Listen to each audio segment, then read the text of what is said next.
আসসালামু আলাইকুম প্রিয় শিক্ষার্থীবৃন্দ, কেমন আছো? আশা করি আল্লাহর রহমতে সবাই ভালো আছো। তোমরা স্ক্রিনে দেখতে পাচ্ছ ঢাকা বোর্ড 2024-এর একটি প্রশ্ন, যেটি কিনা চ্যাপ্টার 5 থেকে এসেছে। প্রশ্ন হচ্ছে কি 9 square plus 12 square plus 15 square plus dot dot dot plus 90 square. এই প্রশ্নটা সলভ করতে হবে। তো সরাসরি প্রশ্নে চলে যাই। শুরুতে একটা কথা বলে রাখি, আমার ইউটিউব চ্যানেলে A to Z ICT YouTube চ্যানেলে যথেষ্ট পরিমাণে আইসিটি রিলেটেড ভিডিও দেওয়া আছে, তোমরা ফলো করতে পারো। প্লে লিস্টে গেলেই দেখতে পাবা পার্ট আকারে দেওয়া আছে, সবগুলো সৃজনশীলগুলোও দেওয়া আছে। ওকে, চলো প্রশ্ন সলভ করা যাক। এই যে একটি সিরিজ বা ধারা দেওয়া আছে, এই সিরিজ বা ধারাটি স্কোয়ারের দেওয়া আছে এবং এর ডিফারেন্স কত? ভেতরে 9, 10, 11, 12, 12, 13, 14, 15, 3 করে ডিফারেন্স, ইনক্রিমেন্ট 3 করে।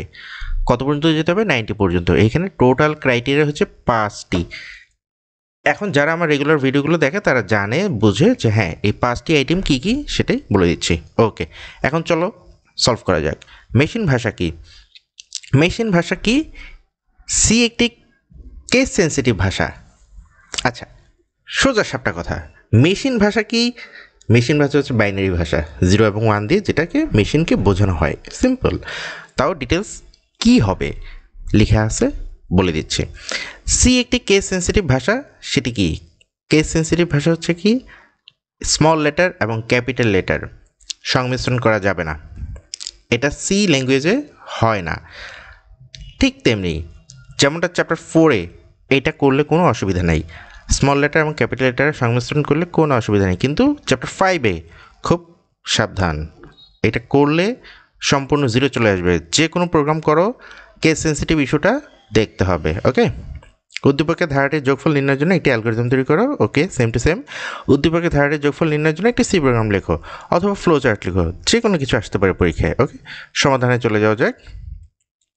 শুধুমাত্র 0 এবং 1, ওকে, মেশিন ল্যাঙ্গুয়েজ ভাষা।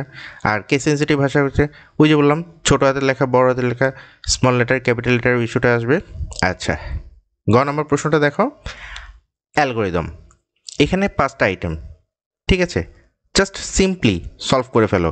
আর এই ডিটেলসটা পার্ট 1, 2, 3 আকারে আমার ইউটিউব চ্যানেলে দেওয়া আছে, ওখানে ডিটেলসে বোঝানো দেওয়া আছে। ঠিক আছে, এখানে আর কথা বাড়াচ্ছি না। ওকে, তারপর বলছে যে সি প্রোগ্রাম, যে প্রশ্নটা দেওয়া আছে ওটার সি প্রোগ্রামটা সলভ করতে হবে। ওকে, উদ্দীপকের ধারাটি সি প্রোগ্রাম। এখানে একটা কথা না বললেই না, #include std.h। অনেকে এখানে conio.h নিচে লিখবে, তারপর mat.h লিখবে, ওগুলি লিখলেও হয়, না লিখলেও হয়, তবে মেইন লাইব্রেরি ফাংশনটা #include std.h, এটা হচ্ছে ইনপুট এবং আউটপুট ফাংশনটা দিতে হবে, মাস্ট বি। ওকে, তো এই হচ্ছে মোটামুটি ওভারঅল ধারণা দেওয়ার চেষ্টা করলাম। এছাড়া ডিটেলসে প্রত্যেকটি পার্ট আকারে তোমরা আমার ইউটিউব চ্যানেলে ফলো করতে পারো। চ্যাপ্টার 5-এর প্লে লিস্টে ইনশাআল্লাহ যে কেউ দেখলেই বুঝতে পারবা, তবে ভিডিওগুলো ধারাবাহিকভাবে দেখতে হবে। সবার জন্য শুভকামনা রইল। আসসালামু আলাইকুম।